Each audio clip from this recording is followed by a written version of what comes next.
Hello YouTube, my name is Nick, and today I'm going to be giving you a lesson and a discussion over the advanced mechanics of legato. We're going to be covering beginning legato, how to maneuver yourself over 6 strings proficiently, seamlessly. We're going to break down legato into its mechanics, and I'm going to try to show you the best way to practice a beginning legato. We're going to stick to basically one pattern. We're going to use it chromatically or basically repeating for the benefit over 3 octaves. And I'm going to talk about speed. We're going to talk about how speed really isn't a factor with legato. It's really just mechanics, and how to present your legato in a way that presents it as fast, slow, or medium paced. Feel free to actually grab a pen and paper or save this video, give it a thumbs up, save it to your playlist. You never know. I mean, videos to me and lessons are like they're something that'll get you through. You have to watch them constantly and over again. So today we're going to talk about legato. It's probably maybe a technique you don't use. You only seen players use parts of it. You've seen players do long runs of it, and it's something that's never been important to you until you get to about the intermediate or advanced stage, and then you really just need a breakdown of how to use it, where to use it, what we're talking about.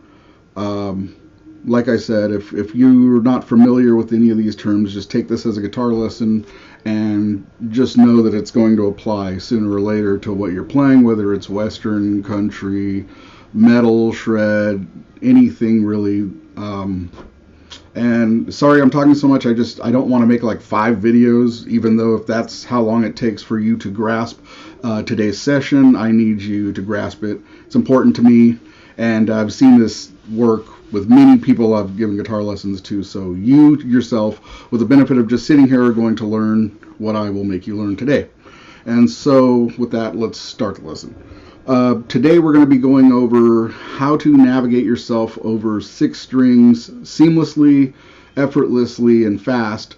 Before we start dumping a lot of theory into everything or getting yourself confused with modes, or with the exact modes and the triad switches per octave, we're going to stick to a simple pattern of 6 notes, but 3 per string. Definitely 3 per string. So for this example, I'm going to be using the notes. We're going to be using E, F, and F sharp on the E string. So the notes right under that are going to repeat. So on the next set, it's going to be on the A string. We're going to go A, C, and C sharp. So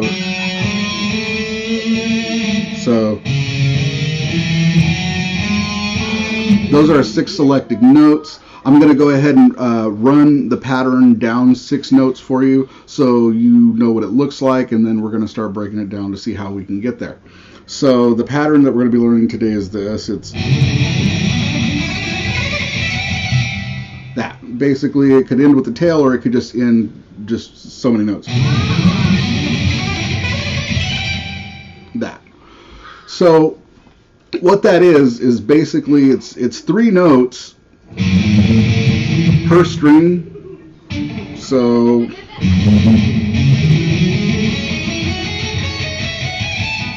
and it's that. So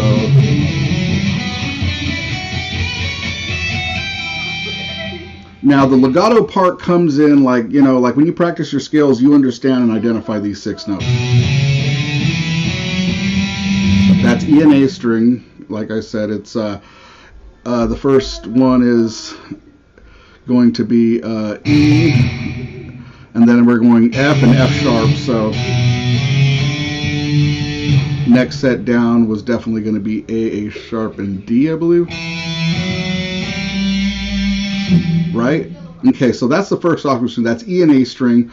As we dive down to the middle sets of strings, we're going to move up a half step, and if I have to actually call those out by name, I think it's going to be E, F sharp, and G. So ending on the 12. It should be E, F sharp, and G. And then we're going to hit under that one. Nope, actually, correct me. It was a C. Oh, I'm sorry, people. I got my diagram in front of me, but here we go. So anyways, it was this. Okay, like I said, we're going to start on the 7th fret. We're going to go 7, 9, 10. Under that, we're going to go A string, 7, 9, 10. Starting on the D string, we're going to go 9, 11, 12. Next G string down, we're also going to go 9, 11, 12. And going down again, we're going to start the B string on 12. 15, 14, 15, 12, 14, 15, again on the E string, 12, 14, 15. So now that we got all of that out of the way, it's this. Okay, now I actually played this twice per string because we have to talk about the illusion of playing fast, or what it looks like when something goes by too fast and you can't identify what it is. So if I were to play this in single notes, it would be like, and really fast if I played it just singularity, I mean, it would go by so fast it wouldn't be enjoyable. And most of the time people can't really identify the notes you're laying down anyways, because your hand is usually clustered on, or you'll not identify the notes. So you'll end up playing a really tasty run too fast and it goes by too fast. You'll end up playing it like, okay, that's really cool, but it just happens like too damn fast. So what I ended up doing was I ended up just stuttering each mini pattern twice before I leave the location to head to the next string. So what I would do is I'm going to use legato instead of alternate picking this many notes. Like, that's alternate picking, right? And plus, I mean, alternate picking will catch you in the middle of an up down. So what we're going to do is we're going to break this down and play we're going to play the backhand only 2 notes, and everything else is going to be on the left hand. Now, the reason we're trying to keep this in with 6 notes is basically because you got the E paired with the A. Okay? And right about here, we'll start applying what we're going to do to separate these 3 octaves, these 6 notes, and then the doubling of each string set, or each string. So if you're following me still and you still understand the ladder, or the pattern that we're trying to build from E to the other E, I was just talking about how fast that occurs. It happens really fast. So we're going to play everything twice, and we're not going to alternate pick it. We're going to pick it one time, and then we're going to just let the left hand do the work. Okay, I'm busy. So if we pluck the string once and it goes, when you pick your fingers up the second time, you'll almost get almost like a pull off that'll let the momentum go again. So you're going to go.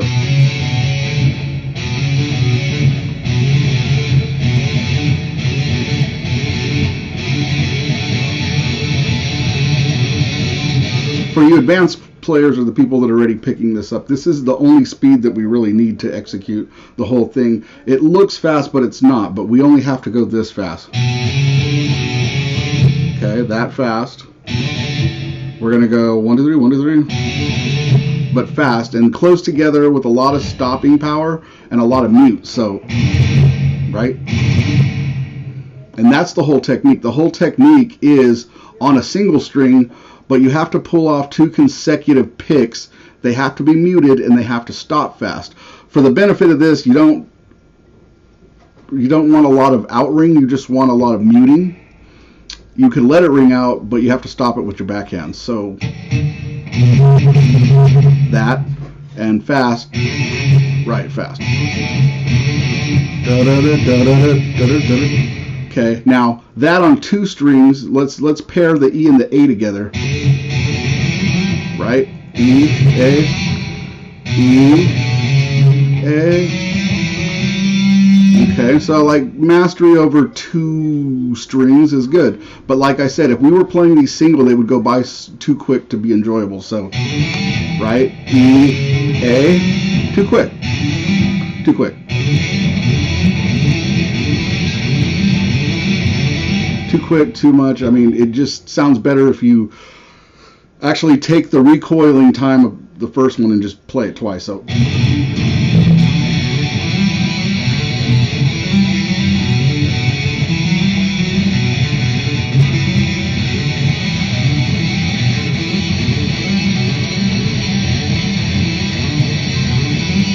Okay, so that's 2 strings, that's the E and the A right under it. Now the familiarity of that is if you're playing the E string and you have to drop, it should be a very easy change because you're only tracking all the movement that really comes off of the first chord finger. So it'd be like playing this, right? Or like that would be the movement of what we're tracking. And the other 2 fingers are actually just going to follow what the root note is playing. So they're almost like just an added bonus. You shouldn't have to think about what these 2 fingers are doing since we're not changing patterns. When I mean changing patterns is like we're not going to go whole tone scale, and we're not going to go like natural minor or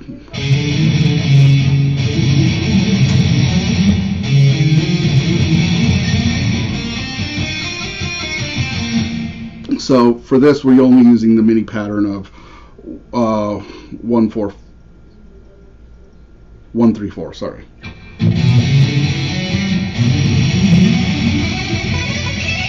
Okay, so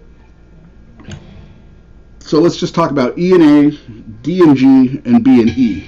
Okay, so E and A is the first set. It's the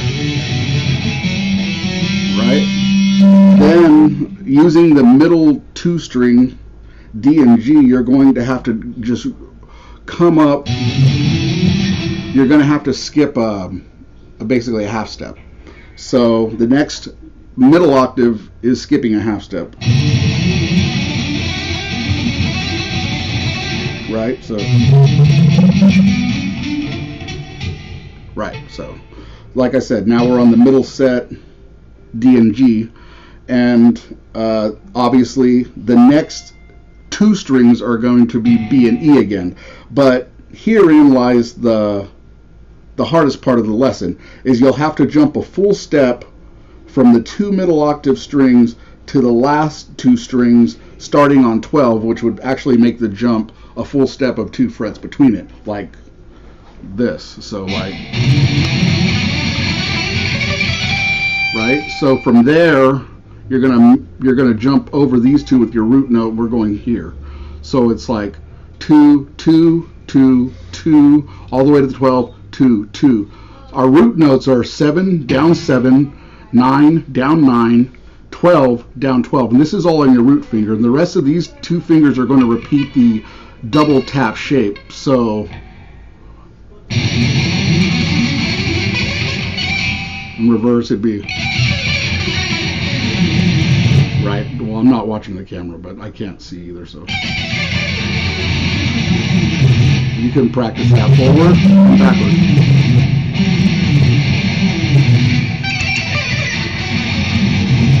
Oh, sorry, I really can't see.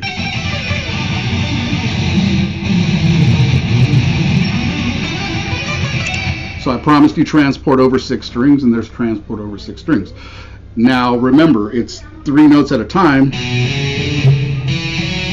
but then doubled. So 1 2 3, 1 2 3, down, 1 2 3, 1 2 3, almost like shifting gears of a car. I mean, we're doing a 6-string run here, so, and we're using the same pattern. Like I said, we're not expanding into different mini modes yet, or mini like tritone patterns or anything that's like that are set different. Come in. I'm busy. I'm busy. Got it. Anyways, so basically putting this whole thing together, like I said, we're going to be working 3 notes at a time, but doubled, so they just don't go so fast that you end up running down the 6 strings and it just be not an enjoyable experience, because the whole thing is just going to go super fast. Like, right. That's a little too fast. It's just like, it's cool, but it's just too fast. If I was to play them 3 times, it would take even longer. There is in the 3 or 4 times played before we move positions, like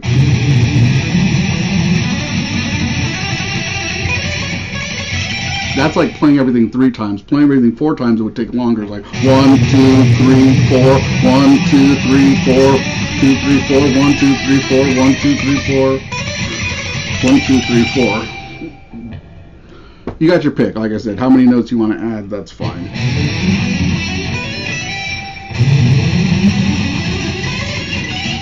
Or more.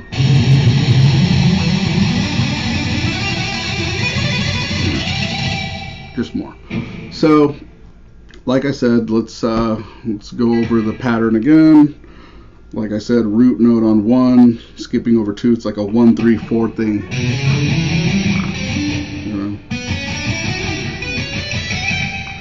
Now, once you get a hold of that, or you just basically learn your pattern for this, this,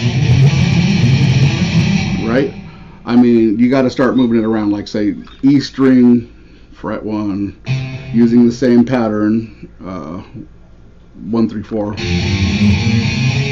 right? So,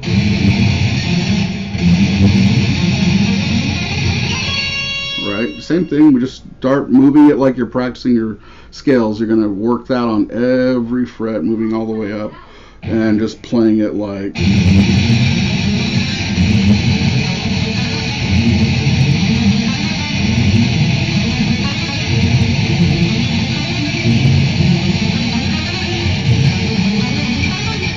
Just fuck it up. Try to work those into your practice modes and scales, and like I said, just remember positioning 7, 9, 12. Remember that each root note comes with 2 legato notes, right? And if you have trouble remembering, or if you forget the sound of how this is supposed to sound, just remember that it's always it's those 2 of those muted, stopped, and they have to end very quickly. That's the illusion of what makes it sound fast. Is fast there's no ringing, they stop quick. So